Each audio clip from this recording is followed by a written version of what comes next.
আসসালামু আলাইকুম বন্ধুরা, আমরা ইতিমধ্যে আমরা জেলা পরিষদ ডিস্ট্রিক্ট লেভেল যেছে এখানে প্রবেশ করলাম। তো আজকে আমাদের বিএলএ টু মানে প্রশিক্ষণ আছে, তো যার জন্য আমি আমার তাও আমাদের ডিস্ট্রিক্ট এটা প্রতিফলন আছে, তো এখানে আমরা প্রবেশ করলাম।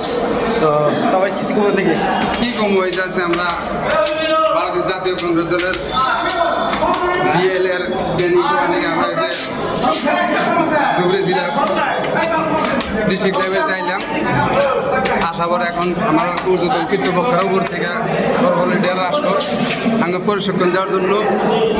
তাই আমরা এই যে বর্তমান এই প্রশিক্ষণের জন্য ভিতরে যাইতেছি। তো এখানে মুখ্য অতিথি হিসেবে কে থাকবে? তবে মুখ্য অতিথি হিসেবে দিল্লির থেকে আসবো, তার নাম জানি না অবশ্য, তবে শোনার পরে বলা পারবো আর কি। তো প্রচুর পরিমাণে কি ভিড়ের সঙ্গে পুরো দেখেন না ভিতরে কি অবস্থা। তো আপনাদেরকে আমরা দেখাতেছি।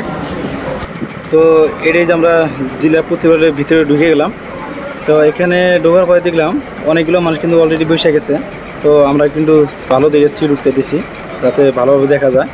তো এটা মানে আমাদের যেটা জেলা প্রতিবার আছে টোটালটাই কিন্তু কমপ্লিট ভর্তি হয়ে যাব, যেটা শুনছি মানে এটা জায়গা হবো না আর কি। তো ইতিমধ্যে আমাদের যেটা জিপি প্রেসিডেন্ট আছে মানে মন্ডল কংগ্রেসের প্রেসিডেন্ট, তো উনি কিন্তু আমাদের হাতে হাতে কলম খাতা এবং আইডেন্টি কার্ড আমাদের হাতে দিয়ে দিল। তো আমরা হাতে নিয়ে এখানে কিন্তু বৈশা করলাম। তো কিছুক্ষণ পরেই আমাদের যিনি মাস্টার ট্রেনার আছে উনি ট্রেনিং দিব আমাদেরকে। আমি বর্তমানে এখন আছে ব্যালকনিতে আসার উদ্দেশ্য একটাই হলো যেটা এই পুরো ভিউটা আপনাদেরকে দেখানোর জন্য। তো ব্যালকনি থেকে ভিউটা কীরকম লাগলো আপনাদের কমেন্টে জানাবেন। তো এটা হচ্ছে পুরো ব্যালকনির দৃশ্য, খুব ভালো লাগছে। কিন্তু ব্যালকনিতে দেখে মজা লাগে, কিন্তু তারপর একটু অসুবিধা মানে মুখটা ভালোভাবে চেনা যায় না।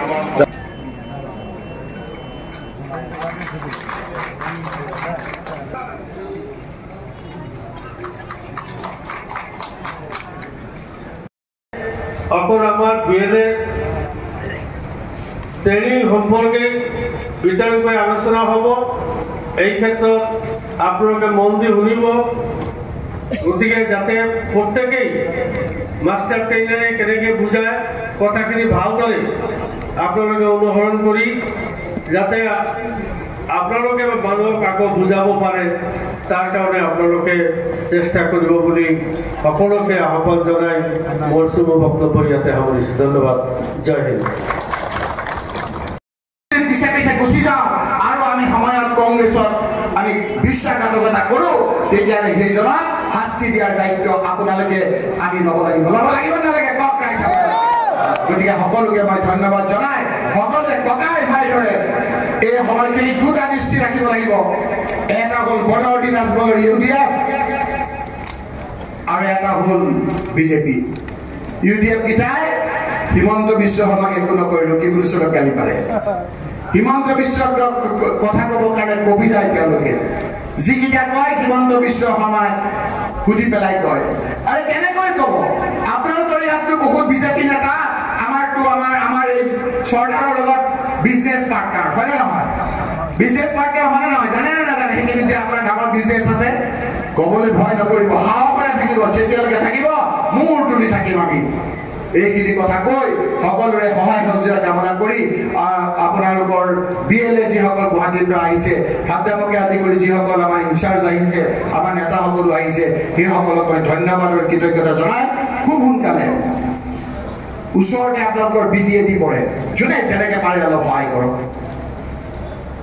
BTC ইলেকশ্যনত যাতে আমি আমাৰ নিজৰ সামৰ্থ্য অনুযায়ী সকলোকে আমি সহায় কৰিবৰ কাৰণে আগবাঢ়ি যাওঁ, সেইটোৰ কাৰণে মই অনুৰোধ কৰি আপোনালোক সকলোকে নিজৰ দায়িত্ব পালন কৰিবৰ কাৰণে অনুৰোধ কৰি হাইকোৰ্ট সুপ্ৰিম কোৰ্টৰ বাকী কথাখিনি আপোনালোকক মই তন্নকৈ আপোনালোকক পিছত আকৌ আপোনালোকক বুজাম।